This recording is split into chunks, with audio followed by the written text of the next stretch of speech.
Hello friends, welcome to study with Gupta channel. देखिए, channel पे आप नए हैं तो चैनल को सब्सक्राइब कर लीजिएगा। देखिए, आज हम वीडियो री एग्ज़ाम के लिए इंडस सिविलाइजेशन सिंधु घाटी सभ्यता से संबंधित इम्पॉर्टेंट फैक्ट्स देखते हैं।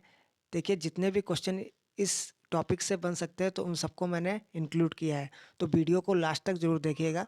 देखिए, चैनल पे आप नए हैं तो चैनल को सब्सक्राइब कर लीजिएगा।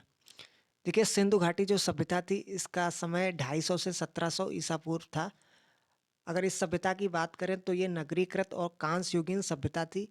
ये एग्जाम में क्वेश्चन बन सकता है यहाँ से। ये किस प्रकार की सभ्यता थी? तो नगरीकृत और कांस्य युगीन सभ्यता थी। हड़प्पा सभ्यता, इसकी विस्तार की बात करते हैं तो उत्तर में मांडा, जो कि वर्तमान स्थिति जम्मू कश्मीर की है, और ये चिनाब नदी के तट पे है, से लेकर दक्षिण में दहमाबाद, वर्तमान स्थिति महाराष्ट्र, जो कि प्रवरा नदी के तट पर है। पूरब में इसकी बात करते हैं तो पूरब में आलमगिरी, वर्तमान स्थिति मेरठ, जो कि हिंडन नदी के तट पे है, और पश्चिम में सुतकोगेडोर, जो कि बलूचिस्तान है वर्तमान स्थिति, और जो कि दासक नदी के तट पे है।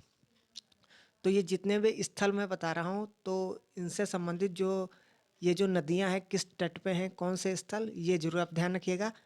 इससे एग्जाम में क्वेश्चन बन सकता है। देखिए, उसके बाद जो सभ्यता थी तो ये गेहूं, जौ, कपास की फसल करती थी। अगर कपास पैदा करने का श्रेय अगर हम देखें तो वो सिंधु सभ्यता के लोगों को जाता है। इनके नगर योजना की बात करें, नगर निर्माण योजना की, तो ये ग्रिड पद्धति पर थी। देखिए, अगला पॉइंट है सिंधु घाटी सभ्यता में सुरकोटदा स्थल था जहाँ से घोड़े के अवशेष प्राप्त हुए। उसके बाद अगला पॉइंट हड़प्पा था सभ्यता, तो जो कि रावी नदी के तट पे था। इसकी खोज 1921 में दयाराम साहनी ने की थी। हड़प्पा संस्कृति ये कांस्य युगीन थी, और हड़प्पा कालीन जो स्थल था कालीबंगा, जिसका अर्थ था काले रंग की चूड़ियाँ।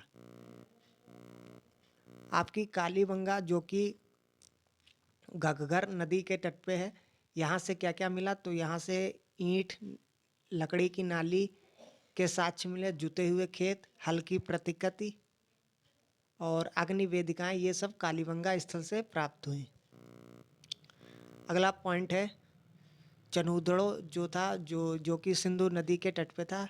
यहाँ से आपका वक्राकार ईंटे के साक्ष्य मिले, और मनका बनाने का कारखाना ये यहीं था।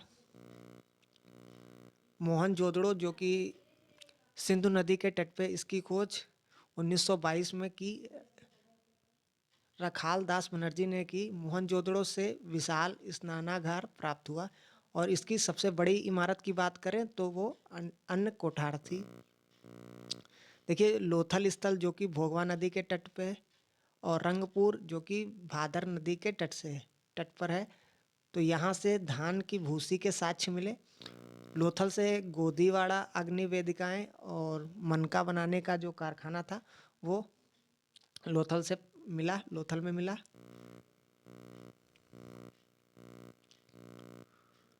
देखिए, जो हड़प्पा सभ्यता के लोग थे ये गाय, भैंस, बकरी और बैल पालते थे। विशेषकर जो कुबड़ वाला सांड था वो भी पालते थे। अगर इसके समाज की बात करें तो ये मातृ प्रधान समाज था। हड़प्पाई समाज लोग धरती को उर्वरता की देवी समझते थे।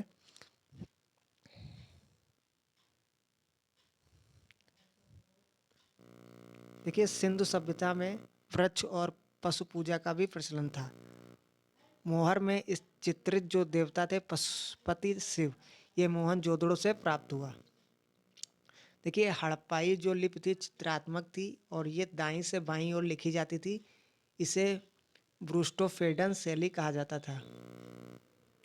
देखिए, जो मोहरे थे मुख्यतः आपकी वर्गाकार और सलखड़ी की बनी थी। मोहरों पर एक श्रृंगी पशु की आकृति थी। मोहनजोदड़ो से एक कांस्य निर्मित नर्तकी की मूर्ति भी मिली, यह भी ध्यान रखिएगा। देखिए, हड़प्पा सभ्यता से सर्वाधिक स्थल गुजरात में खोजे गए। देखिए, सिंधु काल में अगर हम आयात की जाने वाली वस्तुओं की बात करें तो तांबा की हम बात करते हैं तो तांबा आपकी खेतड़ी बलूचिस्तान से आयात की जाती थी। चांदी अफगानिस्तान, ईरान से। सोना कर्नाटक और अफगानिस्तान से। टिन आपका अफ़गानिस्तान, ईरान से, और शीशा ये ईरान से आयात किया जाता था। तो ये सब फैक्ट थे जिनसे एग्ज़ाम में क्वेश्चन बन सकते हैं। देखिए एक चीज़ और ध्यान रखिएगा, पिछली बार जब वीडियो का पेपर हुआ तो क्वेश्चन यहाँ से बना था, जो मृतकों का टीला है उस किसे कहते हैं, तो मोहनजोदड़ो को मृतकों का टीला कहा जाता था। ये भी ध्यान रखिएगा। Thank you.